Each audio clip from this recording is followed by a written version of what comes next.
So, do I have your permission to go on a little rant about multitasking? Oh, please. You have permission to go on a rant about whatever you want, but especially multitasking.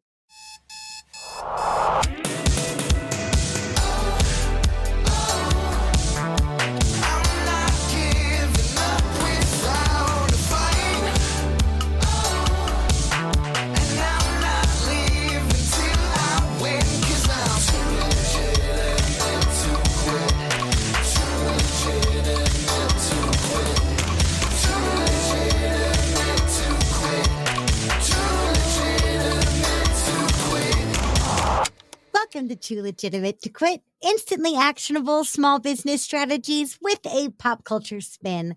I am your host, Annie P. Ruggles, and my guest today is the wise and hilarious Stephen Hyatt. Steve mastered the skills of accountability and productivity, coaching, technology strategy planning, project management, and developing and implementing software solutions and systems while supporting the success of many large organizations, including, here we go, Texaco, American Family Insurance, Catalyst International, Wells Fargo, the United States Department of Defense, the FBI, American Express, U.S. Bank, the Mayo Clinic, Healthcare Services Corps, the College Board, United Health Group, First Tennessee Bank, Thrivent Financial, Travelers Insurance, the United States Patent and Trademark Office, the Air Force, the Army, and the Center for Disease Control. So, some pretty big hitters. In his 44 years of IT consulting, Steve has had many roles: programmer, database administrator, database designer, project manager, director of project services, scrum master, program manager, data architect, business and system analyst, agile software development coach, and instructor. Working across all these different large organizations and in all these different roles was an amazing, sometimes astounding learning experience. But now his focus is on empowering motivated individuals, entrepreneurs, and small business owners to level up their business growth and impact with the same cutting-edge accountability coaching, productivity principles, and tech savvy that helped his large organization clients grow and thrive. He greatly admires the many excellent qualities of entrepreneurs and believes that owning and running a successful small business is a powerful force for good in the world. And he enjoys working with and supporting people that he admires, as opposed to working with asshats. Steve Hyatt, you have the distinction of possibly delighting me the most with your suggested pop culture topic. And we will get there. But in the meantime, I have to ask you this question, which is, what do small business owners need to focus on this week? So, Andy, thanks for having me on. I'm excited too, and looking forward to us geeking out on the Lord of the Rings a little bit further down the line. Small business owners need to focus on what are their blocks, what is dragging them into procrastination. So that's my area of focus. Ooh. So I am the accountability wizard, and one of the things that led me to propose my shameless pitch to you on the Lord of the Rings, in addition to the fact that I love it, is I actually have a picture of myself dressed in a Gandalf costume on my business website. So my whole focus is productivity, times, energy, management, and helping successful entrepreneurs who struggle in that particular area kind of break through and get their shit done. I love that term, energy management. Mm-hmm. Well, and I think a lot of people, time management, and that's a pretty Project Management Institute term. So they have the concept of time management, and I was a project manager for many years, project manager, scrum master, ran lots of big, medium, and small IT projects. And time management is one of the core disciplines. But I think the better term for that is time/energy management. They're really very tightly coupled. 100%. it's like physicists. You won't hear a physicist say time or space. They always say space time, right? Or time space. I can't remember which. Time and space, Right. right? Or space time. Exactly. No, but that's so totally true, because one of the main things when I teach sales and handling the objections of sales is a lot of people prep themselves for money objections or time objections, but they don't prep themselves for energetic objections, which to your point are just as important, because an hour recording a podcast with you, for me, that takes a very specific kind of energy. It's really enjoyable for me. So it feels like energy spent, but not energy taxed, Yep. right? Yep. But at the same point, an hour of doing my accounting, that same hour is going to feel 9 times more taxing on me because it's energetically different for me. So it's not time management. That's the same hour, but the nature of that hour is so energetically different that I love that idea of energy management, because especially for small businesses, putting yourself out there and putting yourself out there consistently can be so draining that if we're just looking at the time expended, we're missing so much. So I love this idea of energy management. I think that is so key. Why do you think we forget about energy so much? Most people assume they just have a unlimited reservoir of energy, right? Or up through whatever 6 o'clock. They might recognize they start flagging a little bit. Your biorhythms might start going down a little bit, in the early afternoon. I don't think they're aware that there's actually a daily cycle that's runs about an hour to 90 minutes where your energy flow is going up, and then it peaks and it goes down, and there's about a 30-minute and this is pretty consistent. It's a human characteristic, like a circadian rhythm. Again, I think most people just, they're not tracking on it because they make the assumption that at least when they start in the morning, their energy bucket is full, and it's not gonna fade away at all until they've used most or a lot of it up at the end of the day. But that's not actually the case. It runs in a very short cycle. The other thing, and you made an excellent point, which is an hour spent doing one thing, something you really like and enjoy, it can be energizing, right? It's much less of a drain. For example, I really enjoy the actual fulfillment, the coaching, right? So 95% of the time, if I'm on a call with one of my clients and we're having some success, things are going well, and we're making progress, we're working through issues, that's actually energizing.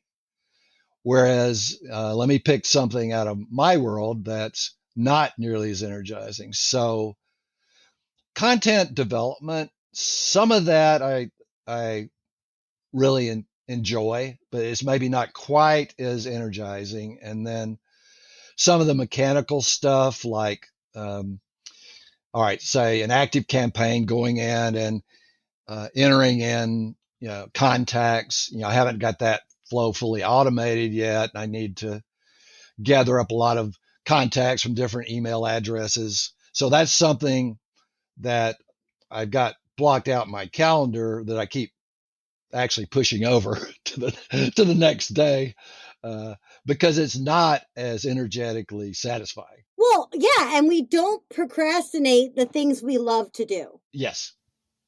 Right? So the things that we're moving to the next day, to the next day, to the next day, that's a pretty good indicator that that thing is an energetic drain on you.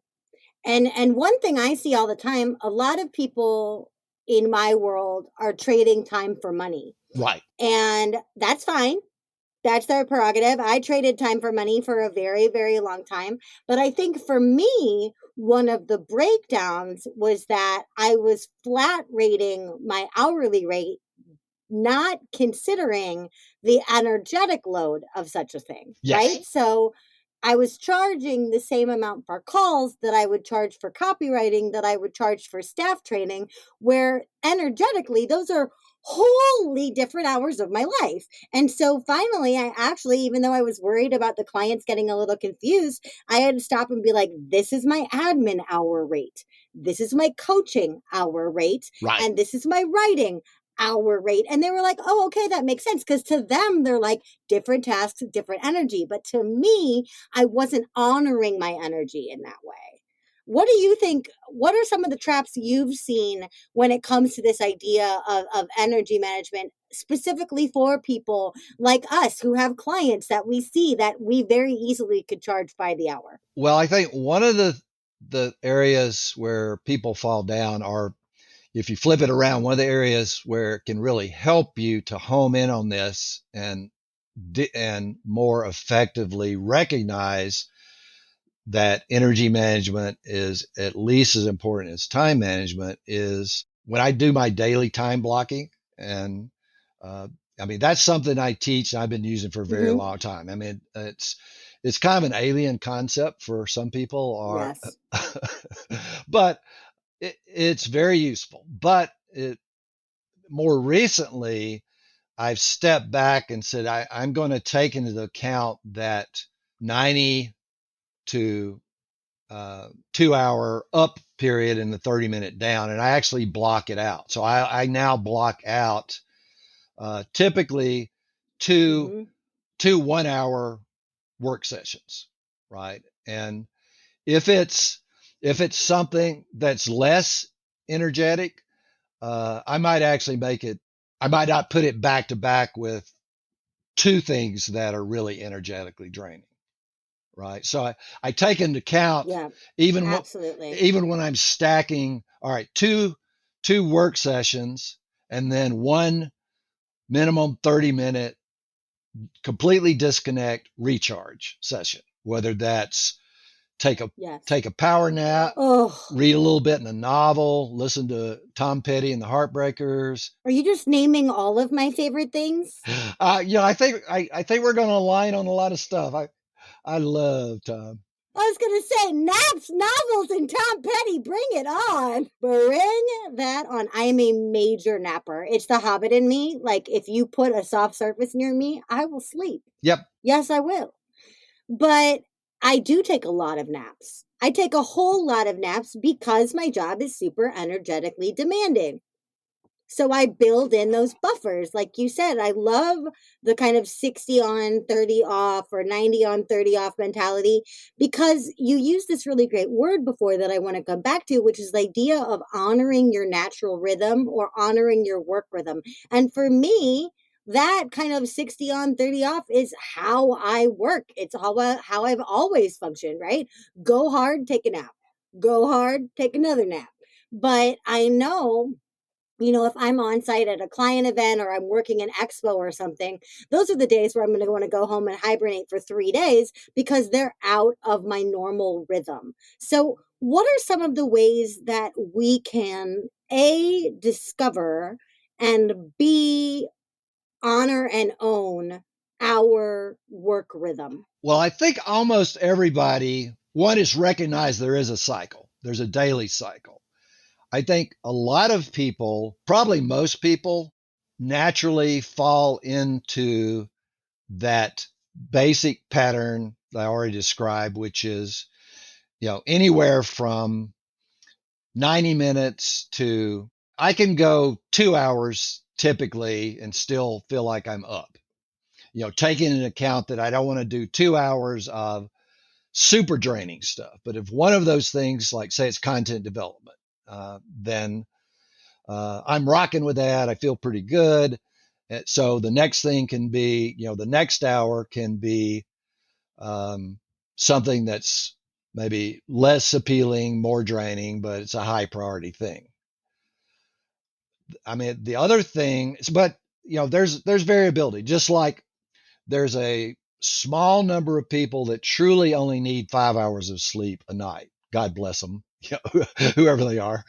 Oh my God. Amazing people out there. If that's you, tell me your ways. Email the show and tell me your ways, because I'm closer to like, if I could sleep 15 hours, I would. 5, I feel like I would be dead. So any one night I can, 5 hours, it's not enough, but I'm not totally whacked. But if I go another night without enough sleep, I'm just shot. It's going to be a pretty crappy day.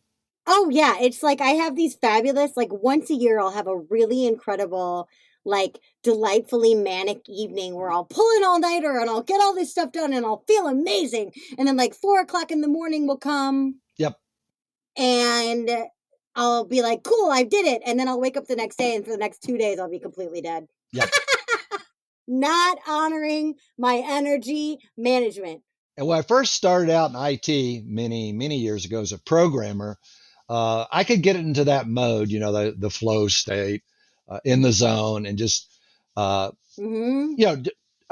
run a 24-hour, kind of crash out, then for a little bit, and then do it again. Now, I discovered as I got older, no matter how engaged or drawn I am, at a certain point, it's like, okay, I'm done for the day. And I actually have a little mini ritual. It's kind of like a shutdown in the evening where I go, wherever time I'm wrapping up at the end of the day, around 5 or 6, usually, sometimes a little bit earlier. All right, I shut down my work email, actually shut down my computer. I might bring it back up again if we want to run a movie to the big screen TV in the back. But anyway, it's like consciously say, all right, I am now stepping away from work. I'm mentally disengaged. And, the work day is now over. Oh man, that's gorgeous. That separation, that space. I don't do that at all. And I really should, because you should. One of the things that I see in my own business and also my clients talk about all the time is how hard it is to leave work during work times when you are a small business or even a one-person business, right? To Yep. let it kind of bleed or seep into your day. And I know I'm so guilty of that, because I'll be watching reruns of The Nanny and checking my email at 11 o'clock at night. I need to stop doing that. You do. Because you're not at your most productive in either thing. Your attention is divided, and again, that's energetically draining, right? Yes. Well, and I think you and I are of different generations. I feel like my generation was really sold a bill of goods in this idea of multitasking. Right? We were the first kids to grow up with like computers everywhere, even if they weren't in the homes, they were all over in schools, right? And the whole thing that we were taught is multitasking. You could be working in this Word document, and over here in this other window, you could be working on this other thing. And even though it was just like playing Oregon Trail and typing at the same time, that's what we were like prized to do. And it was like, you can get so much more done if you multitask. And so I feel like, the elder millennials and the Gen Xers of the world are coming up, or we've known this for a while, but are really waking up to the idea of your point. Like, when we are multitasking, we're not really doing anything full ass. We're sort of half-assing all of the myriad things that we're doing. And I think that makes so much sense, because to us, it feels noble because it feels productive, but really it's not that productive. So do I have your permission to go on a little rant about multitasking? Oh, please. You have permission to go on a rant about whatever you want, but especially multitasking. So the actual concept is bullshit. So, I mean, I know what people mean when they say it, but neurologically, the human mind can only do one thing at a time at a given instant. So if you're doing what you call, and there's lots of research around this. I mean, I originally got my degree in psychology, again, many years ago, but then I keep up with the literature. And the reality is, whatever slice of time you've got, so you're working an email for 10 seconds, right? That's all you're actually doing. That's all, the human mind can't hold two conscious things in mind at the same time. So you're working an email for 10 seconds and you've got a Word document up that you're working on. You're still doing one thing at a time in very small slices, and it's extremely unproductive because there's a ramp up time whenever you switch gears. So you've got the thread in the email, right? Boom, boom, boom, boom. If you don't get that finished up, hit send, hop over and do something else, then you've got to climb the learning curve, get re-engaged back to where you were before you can even pick up again. So it's very unproductive. Yeah, it's chunky. It's chaotic, right? It's you're right. Your energy's all over the map. You're bouncing here and you're bouncing there. And one thing I notice when I multitask, and this may be because I also smoke a large amount of marijuana, but I notice when I multitask, I forget that I already did things. Yeah. You lose. Like, I will straight up forget. Like, did I send that email? I don't remember if I sent that email. Yeah, I sent that email. I just wasn't paying full attention because there's holes in my brain and I'm also not paying full attention, right? So I think that we're not doing ourselves any favor in terms of getting our to-do list done if we're not doing those tasks with presence of mind. Yes. Oh, man. All right. No more multitasking, everybody. And that goes back to, the time blocking your calendar. And I'm pretty serious about it and trying to stick to my calendar. Mm-hmm. I mean, obviously shit happens. Stuff comes up. Somebody calls, you got to deal with something. But yeah, that just means I shift things around. Right. So maybe I push something down 30 minutes. Mm-hmm. But when I'm on a particular task, one, I set my little egg timer. Okay. So, all right. Oh, Hey, so I just started, I forgot to set it for us, but I know you're going to call time. So I will, don't worry. I set it at 55 because I actually like to take a 5-minute break, stand up, walk around, go get some water, kind of clear my head even before I slide into the next thing. So, and things like email, those, or even working Facebook or LinkedIn, I have particular times blocked out to do that. I don't just hop into my email and check it, right? Today I was, cause I was watching for, the link to connect with you. So I broke my rule a little bit, but if you block it out, like you're going to work emails, all right, work emails for an hour, right? And that's all you're doing. You're not quote multitasking, and setting that timer. That means I don't even, if I really get in the flow, I'm just rocking along. I'm not being distracted by looking at my watch or looking at the clock down the bottom right hand side of the computer because I know it's going to ding at me when time's up. Yeah. And that's the thing is flow, psychology nerd to psychology degreed person.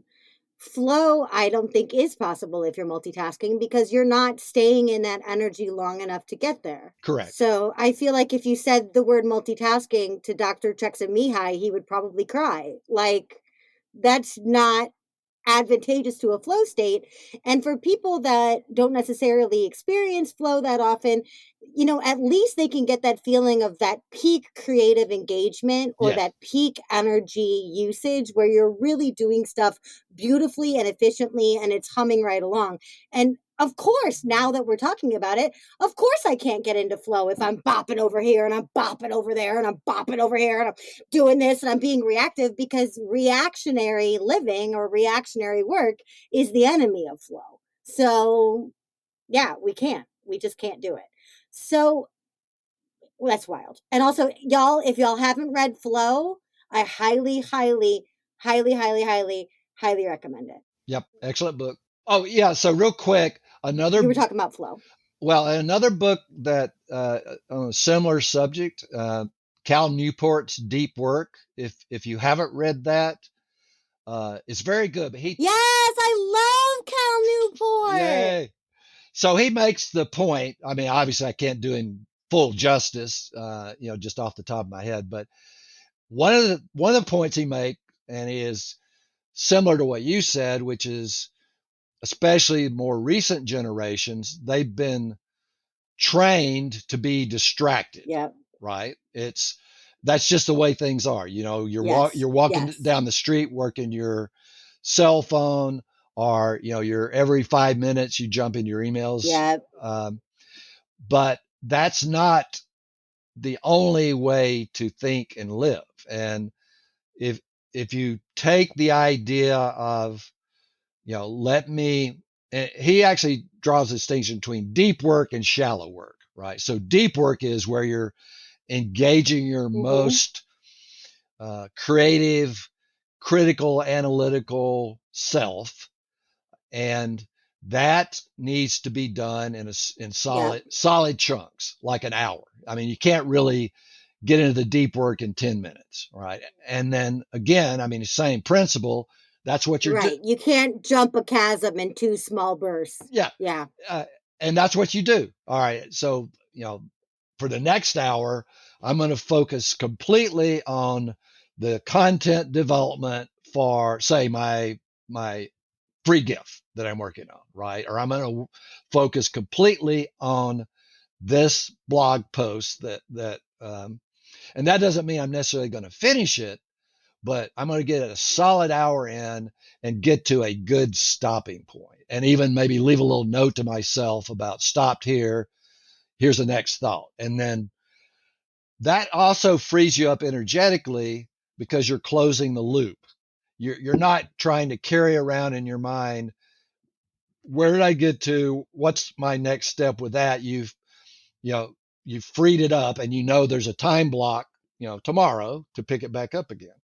Yep. And it gets you out of that one more thing. Oh, just one more thing mentality, which is how we violate those boundaries, which is how it bleeds into everything, right? So I love the idea of coming up with a stopping point in advance that you're like, this will feel cohesive with the rest of my day. This will feel productive. This can be siloed. I can put this away knowing it's okay, because otherwise you'll do what I do, which is be like, oh, well, let me just send one more email or make one more image, or, oh, wait, I forgot to do this other thing. I should go do that. And then my day that should have stopped at 5, that I had all the intentions of stopping at 5, is stopping at 11 because I'm one more thing. So like Hacksaw. So I love that idea of predetermining. Like Hacksaw Ridge. One more, God. Let me help one more. One more. Yeah, no one more. No one more at all. Before we fully transition into our Gandalf and Pippin variety hour, I want to ask you, Mr. Accountability Wizard, what does accountability provide when we are trying to formalize things like time blocking or not multitasking or just getting stuff done in general? What do you think people sleep on when it comes to the power of accountability? Well, I think everybody could benefit from a coach in some domain of their life. The most successful people in the world have had coaches and mentors. And for example, professional athletes, every top professional athlete in the world has one or more coaches. So the thing it really brings for you is, it's like having a running buddy in some ways. It's accountability. Oh, you get up in the morning. Oh, hell, screw it. I don't feel like running today. Well, okay, I'm going to embarrass myself, or, I'll be letting my buddy Bob down if I don't get out there and join him. So it kind of at the lowest level, it is having someone that knows, what you're working on, what you want to accomplish, and you've made some level of commitment to them that you're actually going to do it. I run a daily accountability group with a group of folks we're all, entrepreneurs. We're working in entirely different areas. A couple of us are coaches, but again, different things. It serves us all well. I mean, it helps me. I mean, I facilitate it, but I also actively participate. Like I might say, okay, I have this goal by the end of the day today. I'm going to get this thing done. So you guys, tomorrow morning, when we get on the call, you guys ask me, like a couple of days ago, I did it with my weight work because I'm trying to get back and to be more consistent with doing a little weight work, 20, 30 minutes, 2 or 3 times a week. And I'm having a little bit of a hard time getting that fully instantiated as a habit. So I just said, all right, I commit to doing my weight work. You guys ask me tomorrow. And sure enough, 2:00 came around. I was going, oh man, I'd really like to blow this off. But then I thought, okay, I'm going to get on the call. They're going to ask me, and I'm going to have to confess, I'm going to look like a whiny little bitch or, a weenie. No, I didn't do it because, the dog ate my homework. The sun got in my eyes. I didn't feel good. Dog ate my homework. We have enough, like those excuses happen so easily. We don't need to give ourselves more opportunity to lean into them. And you're right, like having somebody else's eyes on your progress really does help for all those reasons you mentioned. There is that little bit of public embarrassment or public consequence at least, but also there's that joint celebration of when you do something that you said you were going to do, then the other person can celebrate with you. Yes. And to the running example you gave before, you don't want to let Bob down, but if you go on your run, Bob's going to set the pace, and you'll probably not only wind up running at all, you'll wind up running faster than you would have before because Bob knows that you can handle that pace, right? So I think that is really key for me, is that if I'm being accountable to someone or if I'm co-working with someone, I'm living off the energy of that group, whether or not I'm physically present with them or mentally present with them, because I'm going, well, they know. And so I got to get this done. It lights that fire under my butt. It lights the beacons of productivity. I'll have to find an image that's got beacons on it. I don't think I'll use the Eye of Sauron. Oh my God. But no, you know what though? Like, I think this is a really perfect transition into Lord of the Rings, because for anybody who's seen it and seen Return of the King specifically, there are so many times going up Mount Doom that Frodo could have just taken a nap. And yet, even Gollum, even Smeagol is super valuable because he's like, come on, hobbits, let's go, hobbits. Like, even if he has his own agenda, he's like, chibbity chop, let's go. Come on, up the mountain, up the stairs. Shelob is waiting, but even then, it's like, come on, let's go, let's go. And then when Frodo is incapacitated and he comes back out of it, Sam's like, okay, we're okay, regroup, here we go, back on task. And so I argue every small business Frodo needs at least one Sam. Everybody in their life needs at least one actual proper Sam. But in terms of productivity, Samwise Gamgee gets shit done. Yep, absolutely. Well, and that's one of the, I think I mentioned it in my shameless pitch letter to you, that one of the takeaways from the Lord of the Rings is everybody needs a companion on their journey, right? Someone to support and oh my God, yes, and assist them. So a good accountability coach, they are that companion, and there are probably not that many people in most, at least for most people's lives, that have a deep interest, curiosity about what you're working on, and a stake in your success. They, and can hold a vision, maybe let's say the vision of your higher self. One of the things I do when I'm talking to clients is get a good feel for obviously where they are, but where are they going, where they see themselves, in a year. People can forget that. Like, I mean, to cycle back to Lord of the Rings, like Frodo had this big mission, but he started flagging. I mean, and he just basically forgot it, right? It went out of his head because he was so miserable. But Sam kept holding the vision for him. Yeah. Because they had to figure it out together. The learning curve was steep.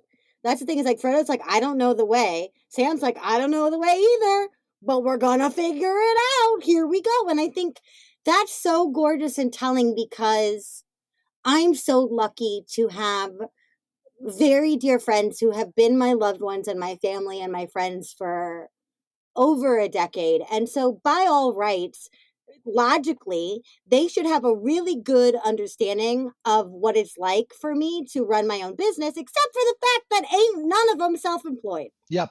So they don't. Even though they think they get it, they don't get it. They don't know. My own husband, who I love dearly, the married to my Pippin, has no clue the nature of my day when it comes to energetic management, because that's not his world. So having people that understand what you bear, right? Having people that understand how what you're doing is challenging or demanding, having people especially that have walked the path before, if you could find an accountability buddy who has done something either before or is willing to learn it with you, Right. is so incredible, because then you don't want to just stay in Rivendell forever and go to sleep, which is what I would do. Like, the second I got to Rivendell, I would have just stopped. I would have been like, oh, We're done. they're vegan, but I can get used to that. Like, da da da. Right. But certainly when it comes to the hard stuff of like, hey, by the way, this journey is going to take 3 years and we're probably going to die like 1,000 times, and we're hobbits, so we don't have shoes, so our feet are really going to hurt. I'd be like, nope, staying with the elves. Bye.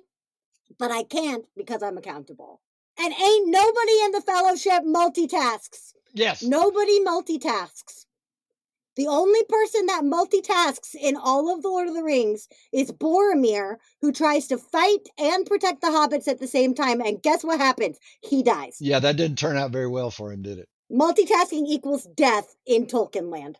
The flip side of that is that accountability support person can celebrate with you. And again, yes, they can celebrate more because they really know more. If you get some big challenging thing done, and share it with them, they can genuinely, feel the joy, the happiness, great, and give you the positive feedback you deserve. Because a lot of people are very self-critical, so they track more on okay, I didn't do this, I didn't do that, I'm not this good at this other thing, but they don't really recognize, even on a daily basis, how much they actually got accomplished, and they don't give themselves enough credit when they do accomplish something. So that's something else that an accountability coach can help you with, is help you to celebrate, remind you, hey, that's a great thing. That was a shit pot full of work. I know how hard it was, and you got her done. Good work. And that's why I start all of my group calls with my clients and students with celebrations, so that we can all share in that, but also so that they remember the progress we made. Because to your point, it's really easy to turn the volume down on what we accomplish and turn the volume up on our perceived missteps. That's just natural. That's just human nature. But when we're celebrating and we're accountable to our celebrations, then it becomes a family affair. I love that. I also do on my Friday calendar, I have a recurring weekly review and celebration. Just a reminder. Let me stop, pause, and go ahead and kind of consolidate from all my daily stuff. What all did I get done this week? And, what did I learn? Because, maybe not everything was a win. I might have made some mistakes. Something didn't work out the way I expected, but there's still something to learn from it. Now that came out of, as a project manager, having to do weekly status reports for like the last 40 years. So I got in the habit of doing that. Oh yeah. Although I didn't call it. I don't miss that from corporate life. Yeah. I didn't call it a celebration, but now when I'm doing it, I am celebrating. Hey, I got this thing done. Hey, I got on a great podcast with Annie. It was great. I got this done. I got this other content done. And it's just a reminder. Here's everything I did right. Here's everything I got done. And for the maybe hopefully one or two things that didn't work out quite as I expected, here's the lesson I learned from it. I feel like otherwise Frodo could have walked away from Mount Doom mourning the loss of half of his finger. right? It's not perfect.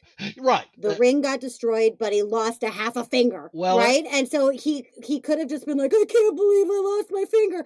But everyone around him is going to be like, Frodo, the ring. Or in both Isildur's case and Frodo's case, there is like a moment where to Elrond or Sam respectively, I'm like, just chuck him in, boo. Get it done. Whole body into the fire. Go. right, Just chuck him. Isildur, sorry, you had your chance. Go. Would have changed it. But it does at least say, like, look, let's look at what you accomplished here and not just the nature of every single little step it took to get there. Let's look on the big picture a little bit about how all of these forces come together. I love that. Oh, the thing I was going to tell you before that I think is really funny about group celebration. There's a really beautiful scene, and I think it's a really interesting choice by Elijah Wood. And someday I hope to ask him about this. But at the end, in one of like the first 9 endings of Return of the King's 57 endings, Frodo's back in Rivendell. He's in bed. He wakes up from his weird coma, and everybody comes into the room, and he announces who they are as they come in the room by like mouthing it. So you watch him go, Gandalf, Gimli. Watch. When Legolas enters the room, Frodo doesn't know what to say. Frodo has forgotten Legolas's name. hey, buddy. Because if you think about it, they were only together for like a week. Right. Hey, you, elf guy. Hey, right? But I love this idea of celebration because even so, like everybody can get in. Maybe your accountability buddy's other accountability buddy did something great. Guess what? You're in on that. Even if they don't know your name is Legolas, it's okay. You're still part of it, right? But I got to ask Elijah someday, like, what's up with that? Because it's very clear. He very clear is like, Gimli! And then Legolas walks in and he's like, ah.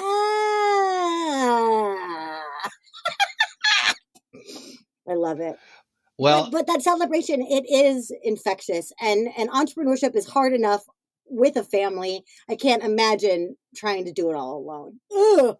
So while I'm thinking about it, one of the things I did when I rewatched, so the 11 hours, we talked about it before we got on the extended deluxe edition, of course, of Lord of the Rings. Mm-hmm. So I was watching for things that maybe I hadn't noticed before or didn't really impact me. So one of the things that, and I laughed out loud when I saw it, I think it's in the second movie where Aragorn asked Orlando Bloom, Legolas, what do you see with your elf eyes? And he peers out of the rise and he says, they're taking the hobbits to Isengard. Oh my God. So there's this really, really funny video. Yep.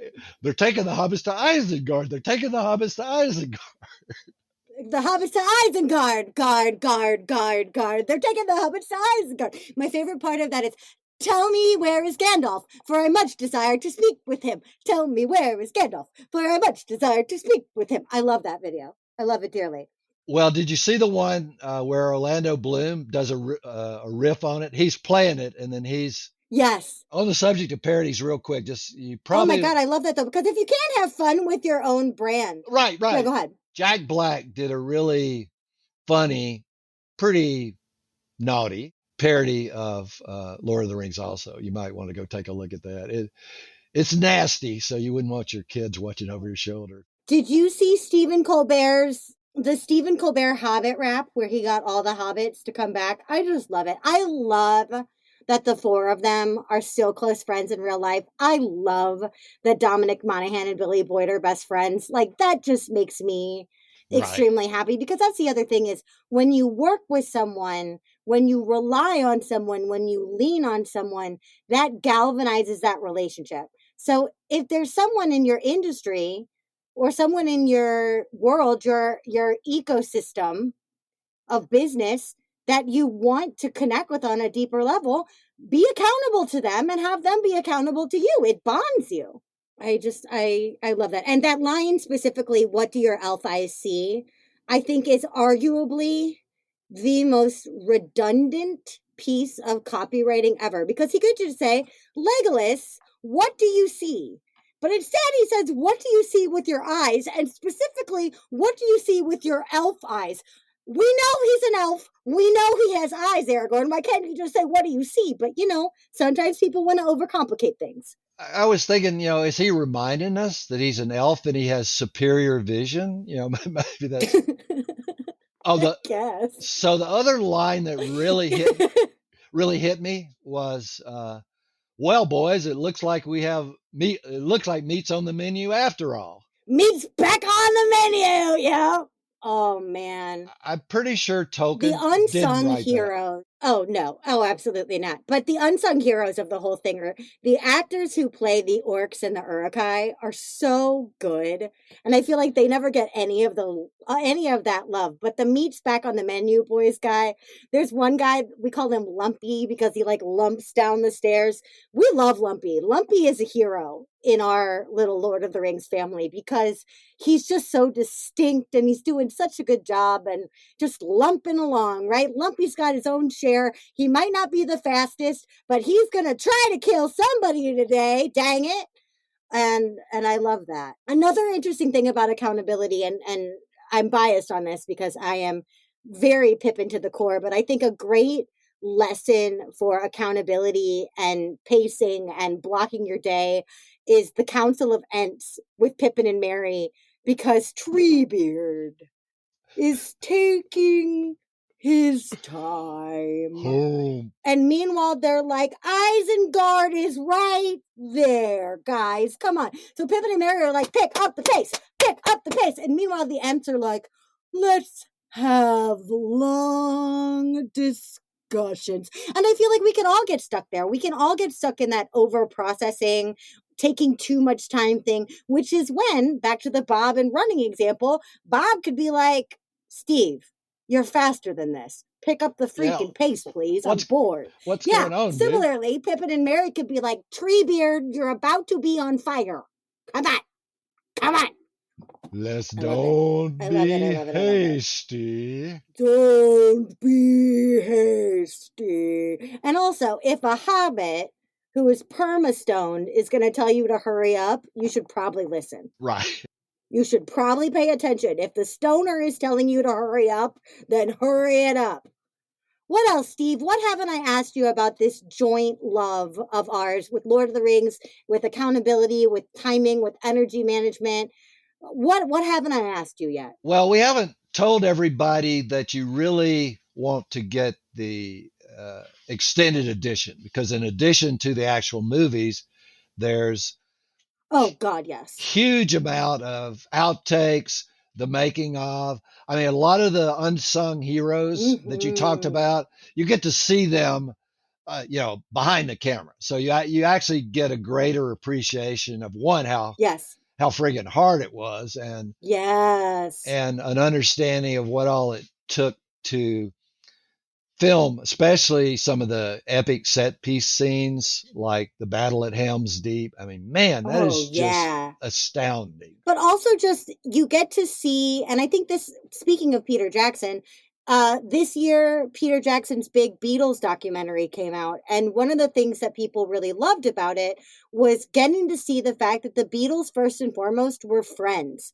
They cared about each other. There's this really great scene where Ringo is writing Octopus's Garden and George is helping him, right? Like, they were friends first and foremost. One of the things I love seeing about the Fellowship actors especially is how much they love and care for each other, and how much the entire production team came together as a family. And there's this really amazing scene on the extended editions where the people of New Zealand do a haka on the last day of filming, which was the last day of filming for Aragorn and for Theoden. And so they did this presentation of kings, and it's gorgeous. It's just absolutely so feel good.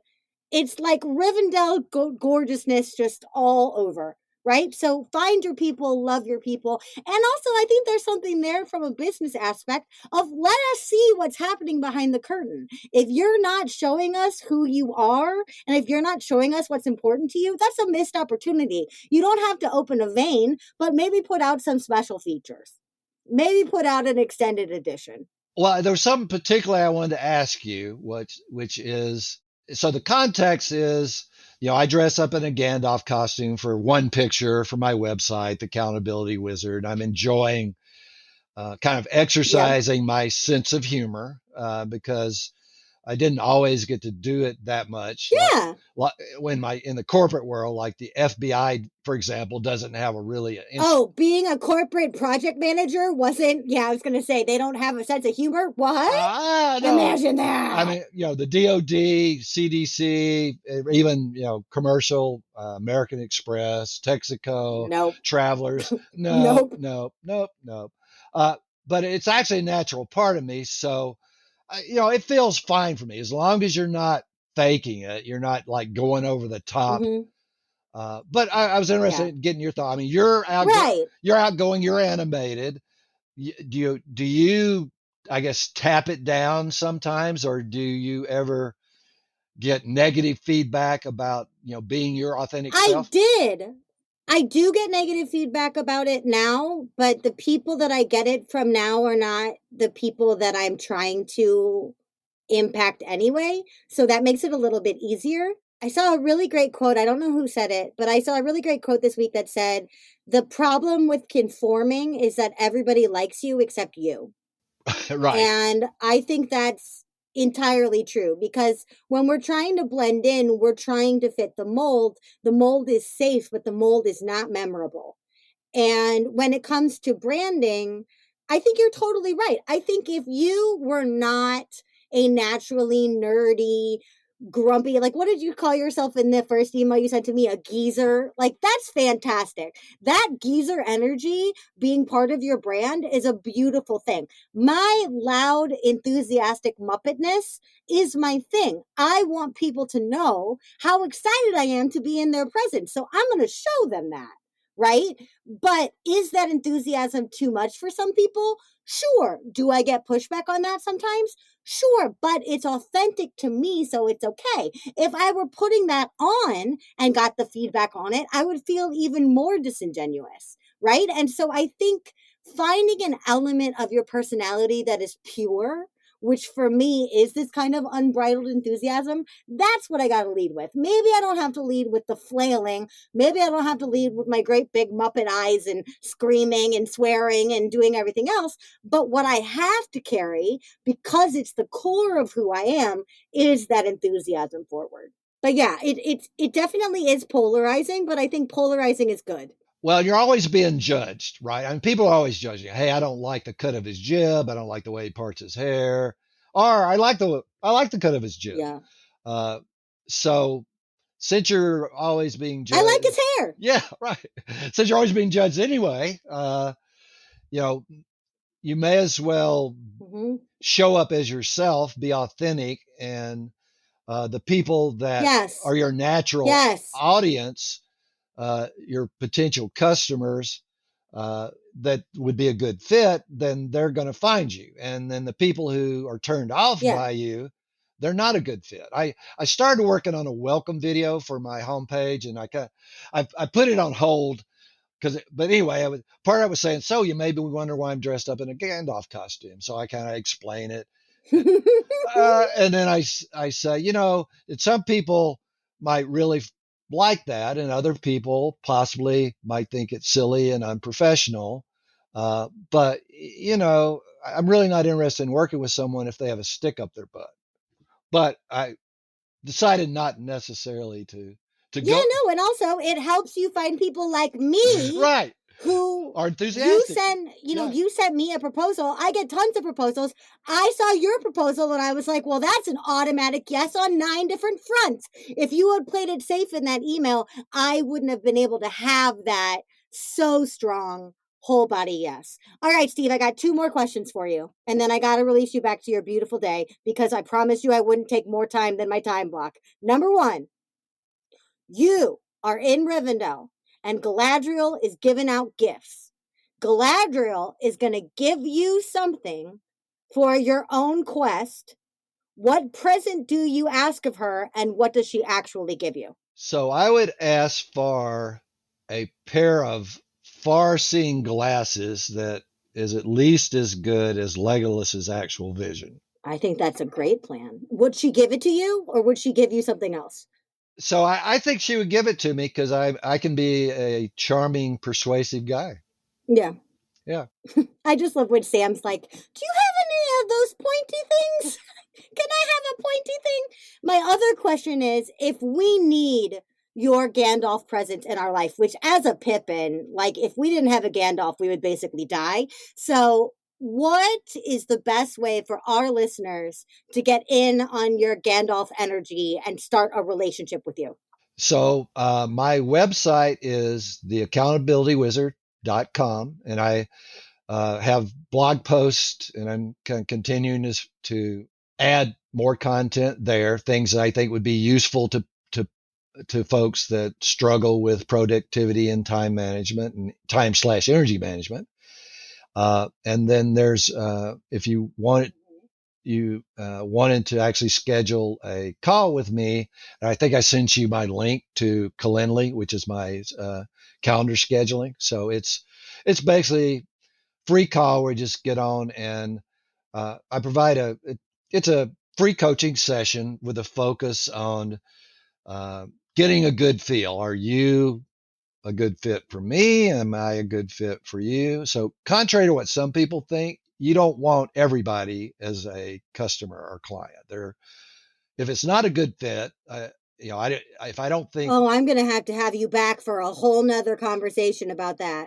there's a lot to talk about in that particular area. But yes, then feel free to schedule us a call. We can hop on. It's like a 45-minute Zoom call. Can meet virtually face to face and just talk about what your challenges are. Get more details about how I approach coaching, because I think that's something else that's very important. You need to find a coach that's a good fit for you, right? And there are lots of coaches out there, and Heck yeah. You need your proper Sam. right. And there's horses for courses. So certain. Well, I mean, if we're using wizards, like how Saruman coaches, how Gandalf coaches, and how Radagast the Brown coaches are very different, and Yeah, they're all wizards. You got to find the wizard that's that's right for going to you. propel you. Yes, exactly. Steve, oh, thank you so much for being in my fellowship. Thank you for being here today. To use one last line, I'm so glad to be here with you here at the end of this podcast. It's just been a delight. Please don't be a stranger. I just loved being with you. I won't say don't cry, because not all tears are evil. I'll cry. Did I get that right? That's close. Not all tears are evil. That's so true. That's very true. It's close enough for us, right? Everybody else, I will be back in just a second with my final thought and your homework for the week, which doesn't even involve any bodily harm or chucking anything into lava.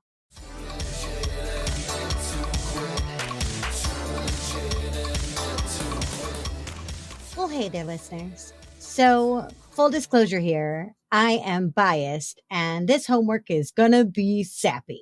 My favorite holiday of the year is our annual Lord of the Rings marathon. So far, I have done 11 consecutive, and they are always hosted by my beloved Eric, Jamie, and Wesley Prawl. Hi, guys.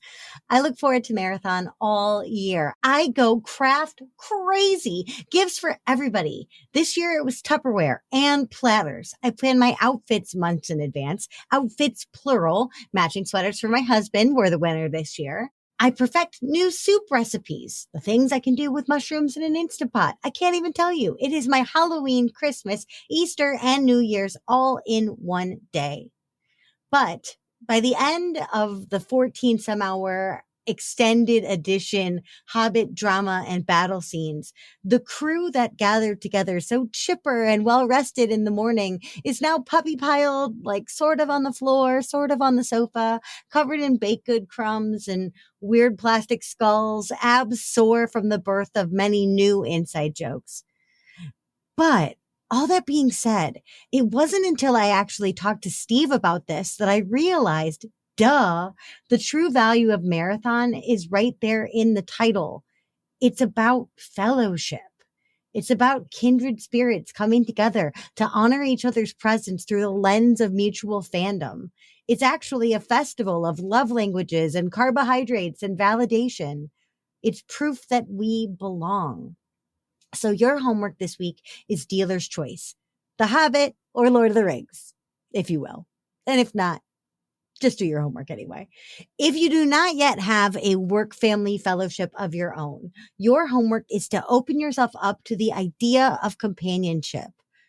It's scary. We solopreneurs can be especially prone to lone wolf behavior. But I ask you, what would change for you if you let someone in? If you were accountable to them? If they could walk your path with you from time to time? And remember, I'm not talking about friendships here. I'm talking about people who are striving how you strive, with goals and ambitions the size of your own. If you already have a work fellowship, then your homework is to bring them together. Connect them to each other. Have a Zoom party or a Voxer chat group. Get introductions flowing. When one bond strengthens, the whole group becomes more fortified. And then, for the love of all that hobbits hold dear, don't forget to thank your fellowship for having your back. Remember, a whole lot of people really are going this alone. So I'll start. To my marathon mates, thank you. Your Pippin loves you endlessly.